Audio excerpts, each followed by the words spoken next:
আজ 2 অক্টোবর। এখন ভোর 5:45, মানে 5:45 সকাল বলতে পারো। সকাল থেকে কিন্তু NH 10 কিন্তু খুলে গেছে এবং NH 10-এ কিন্তু সকাল থেকে যান চলাচল শুরু হয়েছে। বিভিন্ন জায়গায় কিন্তু যানজট ছিল কালকে এবং সকাল থেকে কিন্তু NH 10-এর উপর প্রচুর চাপ দেখতে পাচ্ছ। এখনও ভালো করে সকাল হয়নি, অলরেডি পাহাড়ে তোমরা জানো যে সকাল খুব তাড়াতাড়ি হয়। সকাল থেকেই কিন্তু NH 10-এ কিন্তু জাম আছে এবং প্রচুর গাড়ি কিন্তু আজ গ্যাংটক থেকে কিন্তু শিলিগুড়ি পথে রওনা দিয়েছে।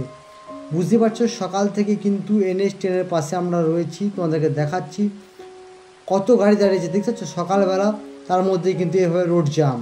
সকাল থেকে কিন্তু NH 10 পুরো জাম, এক সাইড করে কিন্তু গাড়িগুলোকে পাস করানো হচ্ছে। বিভিন্ন জায়গায় NH 10-এ কিন্তু কাজ চলছে, হাতে সময় নিয়ে কিন্তু তোমরা বেরোবে। সিকিমের এরকম আপডেট ভিডিও দেখার জন্য অবশ্যই চ্যানেলটাকে সাবস্ক্রাইব করে পাশে থাকা বেল আইকনটাকে প্রেস করে দাও। আর যারা ফেসবুক পেজ থেকে ভিডিওগুলো দেখছো, প্লিজ বন্ধুরা তোমাদের কাছে রিকোয়েস্ট, পেজটাকে ফলো করে লাইক করে দিও। আর সিকিমের কোন জায়গার আপডেট ভিডিও তোমরা দেখতে চাইছো প্লিজ একটু কমেন্ট করে জানিও।